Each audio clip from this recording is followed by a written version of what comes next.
कई बार सच या फिर सत्य किनको दुखित करता है? जो सच को नहीं मानते हैं।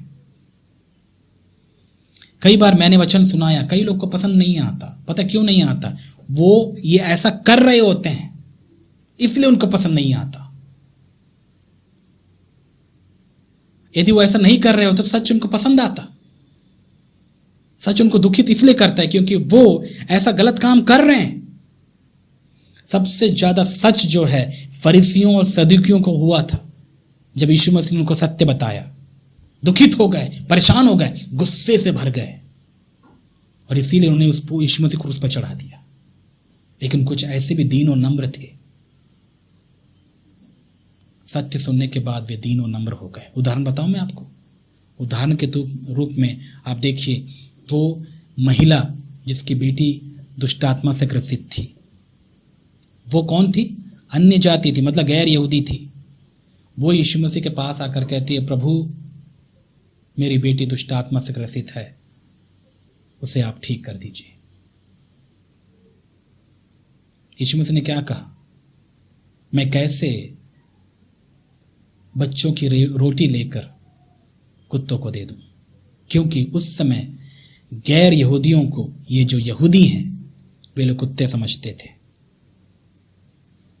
लेकिन ये बातें सुनने के बाद उस महिला को गुस्सा नहीं आया। वो महिला दुखित हुई, दीन और नम्र होकर वो कही, हाँ प्रभु आप जो कह रहे हैं वो सच है।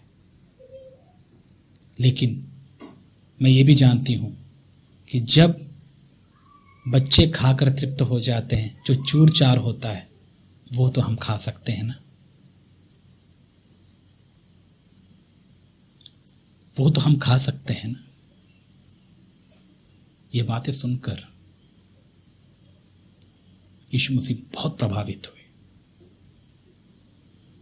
उसके विश्वास को देखकर उसको यीशु मसीह ने कहा, जा बेटी, तेरे विश्वास ने ही तेरे लिए काम किया, तेरी बेटी ठीक हो गई।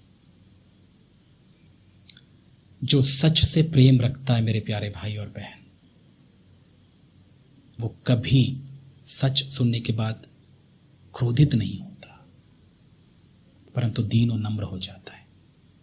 और ये बात मैंने अपनी सेवकाई में देखा। मैंने कई बार परमेश्वर के वचन को बहुत ही तीखे तौर पे समझाया, बताया है, लेकिन मैंने कई ऐसे प्रभु के लोगों को भी देखा है जो बड़े दीन और नम्र होकर इन बातों को एक्सेप्ट या ग्रहण करते हैं।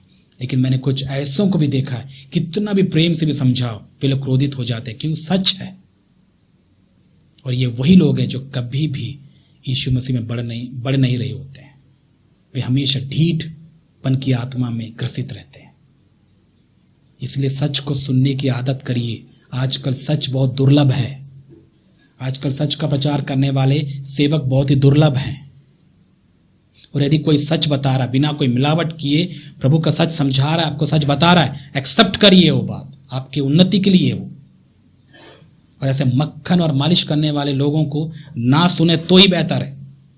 लेकिन क्या करें, कईयों में से आप जाएंगे भी उनके सुनने के लिए। आपको पसंद ही हैं ऐसे लोग, आपको कंफर्ट देने वाले वचन है वो। इससे साफ ये पता चलता है कि आप प्रभु से प्रेम नहीं रखते हैं, आप अपने आप से प्रेम रखते हैं। और खुद से प्रेम रखने वाला कभी प्रभु की बातें नहीं सुनता, वो अपनी ही बातें सुनता है। इसलिए मैंने कईयों को देखा है, जब उनको सच बताते हो वो नहीं मानते, गुस्सा हो जाते हैं। और वो जब उनकी बात मानी जाए तब वो खुश होते हैं। वे चाहते हैं कि लोग उनकी सुने, प्रभु की नहीं सुनते हैं। इस विश्वास को छीनने में शैतान के जो सबसे ज्यादा मदद करते हैं वो कौन है? झूठे शिक्षक, झूठे प्रचारक, झूठे भविष्यवक्ता। ये कौन है? ये शैतान के एजेंट्स हैं। क्या वे इस बात को जानते होंगे? पता नहीं, उनको शायद ना पता, क्योंकि कई बार धोखा पता नहीं चलता। जो व्यक्ति धोखा खाता है उसे पता नहीं चलता। उसे ये भी नहीं पता होगा कि शैतान उसका इस्तेमाल कर रहा है। उसके हिसाब से शैतान उसको इस धोखे में रखता है कि तू जो कह रहा है वो सही है, तू जो कर रहा है वो सही है। और वो इस बात को मानकर कभी भी परमेश्वर के वचन और परमेश्वर की आत्मा में अपने आप को परख नहीं पाता, इसलिए उसको पता ही नहीं चलता कि वो जो कर रहा है वो सही है कि गलत है। यही तो होता है धोखा। धोखा यदि आपको समझ में आए तो धोखा कैसा? धोखे का मतलब ही है जो नहीं समझ में आए। इसीलिए धोखा हमें नहीं खाना है। अपने आप को यदि आप धोखे से बचाना चाहते हैं तो उसका एक ही रास्ता है, वो है अपने आप को दीन और नम्र कीजिए, परमेश्वर के सामने दीन हो जाइए, वो आपको अनुग्रह प्रदान करेंगे। और अनुग्रह जब आपको प्राप्त होगा, पवित्र आत्मा की ताकत से आप जागरूक हो गए अपनी आत्मा में, प्लस परमेश्वर के वचन से पवित्र आत्मा आपको गाइड करेगा, तभी आप धोखे से बच पाएंगे। अन्यथा मैं आपसे कह सकता हूं आप पक्का धोखा खाएंगे, क्योंकि ये संसार पूरा धोखाधड़ी वाला संसार है और सबसे ज्यादा धोखा आज कलीसियाओं में दिखाई देता है। मैंने कई बातें आपको बताई हैं, कई संदेश मैंने आपको दिए हैं। उन संदेशों को जाकर आप एक बार देखिए, सुनिए उनको, आप जाकर पता चलेगा कि कैसे शैतान लोगों को धोखा देता है। पवित्र आत्मा के नाम से, परमेश्वर के नाम से, यीशु मसीह के नाम से, बहुत अन्य प्रकार की बातें, चर्च के बहुत सारे क्रियाकलापों के माध्यम से, यदि आप इन सब चीजों को परखेंगे नहीं तो आपको पता ही नहीं चलेगा कि आप कब धोखा खाएंगे। इसलिए अभी आपकी जिम्मेदारी है कि आप किसको कैसे सुनते हैं। बड़े ध्यान से, बड़े सतर्क होकर आप वचनों को सुना करिए, वचन से आप तौलिए। और यदि कोई, मैं आपको सिंपल सी बात बताऊं, यदि कोई आपका ध्यान इस संसार के शारीरिक सुख, समृद्धि, धन दौलत और शारीरिक स्वस्थता के बारे में ही आपको फोकस करता है, याद रखिए कि ये सब चीजें प्रभु आपके जरूरत के अनुसार आपको दे देंगे। वो जानते हैं कि अब सब चीजें आपको जरूरत है, लेकिन इन्हीं चीजों के लिए यदि आप जी रहे हैं तो हाय आप पे। जैसे कि कई लोग होते हैं केवल खाने के लिए जीते हैं, उनके लिए पेट ही सब कुछ होता है, जीने के लिए थोड़ी खाते हैं ये लोग। वैसा ही है, ये सब चीजें प्रभु हमको देगा क्योंकि हमको आत्मिकता में बढ़ना है। ये सब चीजों की जरूरत पड़ेगी हमको।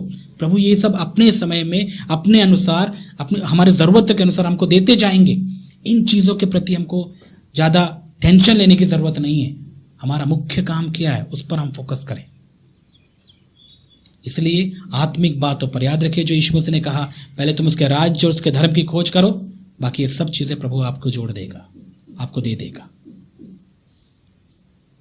और ऐसे झूठे शिक्षकों के प्रति थोड़ा सावधान रहिए जो ऐसी बातें आपको समझाते हैं, सिखाते हैं। और यही उद्देश्य था यहूदा का भी। इन्हीं बातों को ध्यान में रख के यहूदा उस समय के विश्वासियों को समझाने की कोशिश कर रहे थे।